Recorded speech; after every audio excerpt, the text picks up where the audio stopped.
What I'd like to do now is say something about the economics of climate change. When we think about the problem of climate change, what we're really going to do is just apply some of the ideas that we've seen earlier in the course to this particular situation. So earlier I covered the sort of basic facts of the science of climate change. Let's think about how greenhouse gases and their emissions can be thought of here. In economic terms, we would think of the emissions of greenhouse gases, which are adding to that stock of greenhouse gases in the atmosphere, as a negative externality. So if you drive your vehicle and you emit some greenhouse gases, you emit some carbon dioxide as you burn your gasoline, you're imposing costs on other people, as well as yourself, but largely other people. We've looked at the idea of a negative externality before, and we've seen what economic theory has to say about that. Basically, it says, if you're not paying the cost of your actions, then we need to make you pay. And one way to do that is to impose a tax, a Pigovian tax, in other words, so that for every unit of carbon dioxide that you put into the atmosphere, you're going to pay a cost. Of course, as we saw earlier, you could achieve an equivalent outcome by capping emissions and selling permits. And I showed you how the permit price could effectively be equivalent to a tax. Well, that's all very easy to say, but the key question is, well, okay, if we're going to impose a tax, what should that tax be? So I'd like you to, after you've watched this, go and have a look at the brief video that I've linked to in D2L, where the economists Joseph Stiglitz and Nicholas Stern talk about the carbon tax and the level that they think it should take. But let's just have a quick refresher on the basic idea.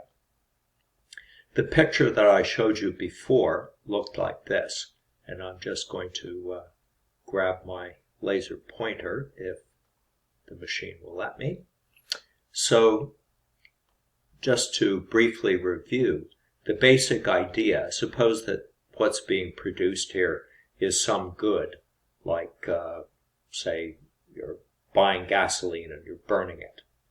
Then that gasoline emits some pollutant. In this case, we're interested in the greenhouse gases.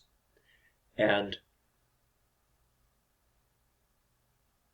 we want the user of that good to pay its true social cost, not just its private cost, its private marginal cost of production. So that would be including the cost of discovering the oil, extracting it, refining it, turning it into gasoline, bringing it to your gas station, and putting it in your vehicle. That would be this price here. So what we saw the Pigovian tax doing was adding onto those private costs the additional marginal costs that were being imposed on other people. In other words, the marginal external costs. So if you want to apply this idea to the case of a carbon tax, essentially what you have to ask is, what is the cost of emitting, let's say, another ton of carbon dioxide into the atmosphere? Now, if you think about that for a moment, that is not at all so obvious, because by emitting the carbon dioxide into the atmosphere, you're, for all intents and purposes, changing the composition of the atmosphere for centuries to come. And you are contributing to climate change, which has so many different dimensions, as we saw, so many different possible consequences. So this tax idea is asking you to somehow take all of those costs that are going to be spread out over a very long period of time and somehow convert that into a dollar value. That is essentially an impossible task, and I want to just amplify or expand on that a little bit.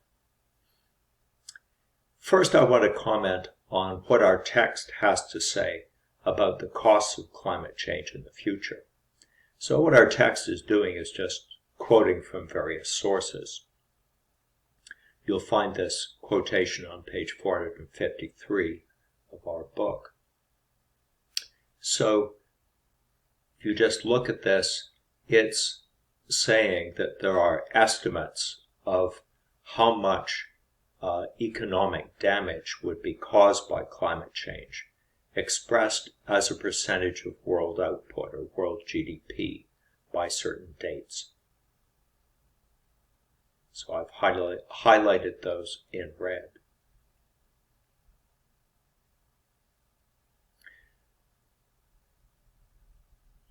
Well, the thing that I guess I want to emphasize is that these, even though they call them estimates, are really just assumptions.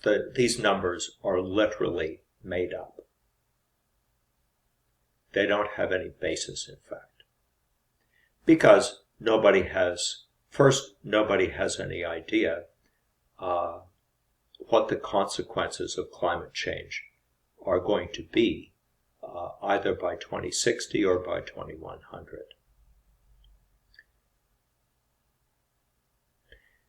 And another important thing to note is that when we think about what world economic output is going to be in 2060 or in 2100, we have to make some assumptions about what's going to happen between now and then. How much economic growth is going to take place. If you look at past history, say, since the Industrial Revolution began, or if you look at the last 150 years, economic growth has averaged roughly, say, 2% per year in the world as a whole. A lot of these kinds of calculations assume that that economic growth is simply going to continue as it has in the past. The climate change is not going to affect that. If you think about that for a moment, that is a very strange assumption. And in fact, rather unlikely. But just take that assumption at face value.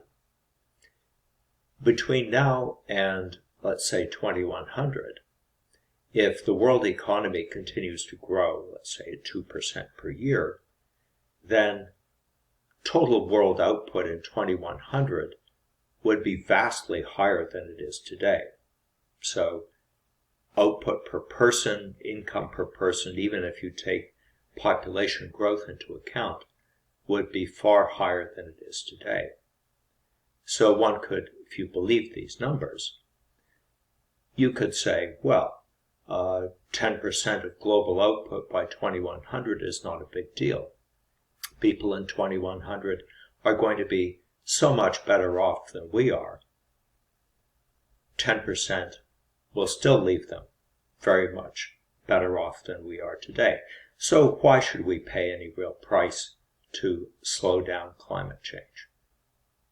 Well, that's a recipe for inaction, and that is, of course, foolishly assuming that economic growth will just continue and that climate change and all the disruption that that's going to cause is not going to affect economic growth.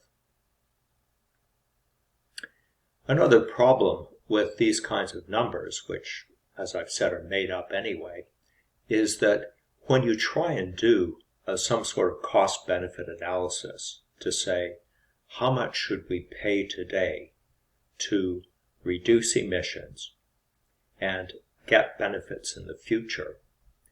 When you try to calculate those future benefits, you're trying to put dollar values on things, but there are many things that are going to be ignored because simply no dollar value can be attached to them. And even if you can attach a dollar value to them, you've got to ask yourself, what does it really mean? Let me just give you an example that comes to mind. A little while ago, about a month ago or so, I saw a brief video clip on the BBC website, which was describing a terrible drought that's taking place in Zambia, in southern Africa. And what's happened is that probably as a result of climate change, because this has been predicted, rainfall patterns have shifted. And so in this area where people were once growing corn crops, now all you have is just this dry earth, and the crops are destroyed and withered, as you can see. The people who have planted this corn are really poor. They use animals to pull plows to plow these fields, and the animals are now so weak that they can barely stand up. So the people who live in this part of southern Africa are virtually on the brink of starvation, and they're living, as I note here, on international food aid.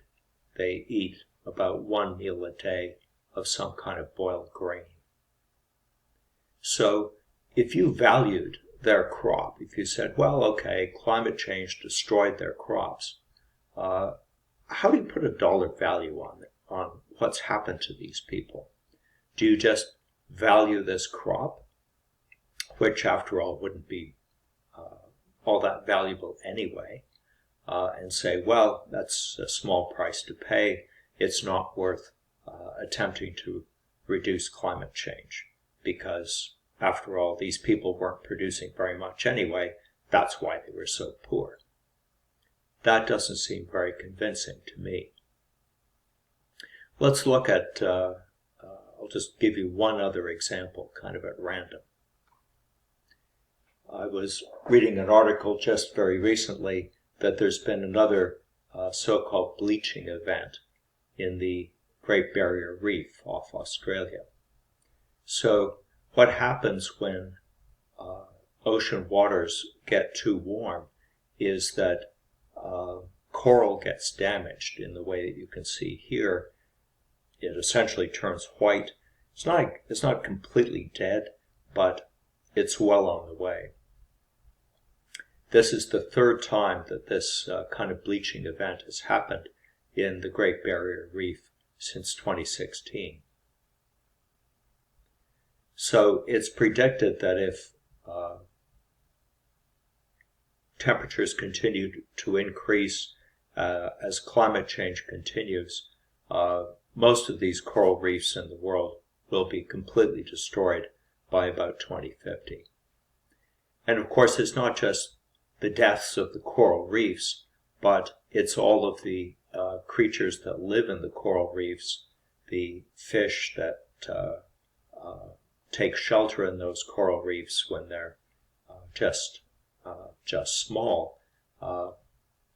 It's going to lead to a collapse of the ecosystem in parts of the ocean.